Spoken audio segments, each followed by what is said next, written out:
కైపెక్కించే పోకళ్ళు కాటేస్తే కాదంటానా ఇప్పుడైనా వయసేమైనా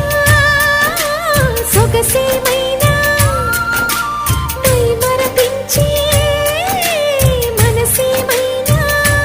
నవ్వు నవరాత్రి నీ కోసం తీసుకువస్తున్నా మైనా ఏమైనావే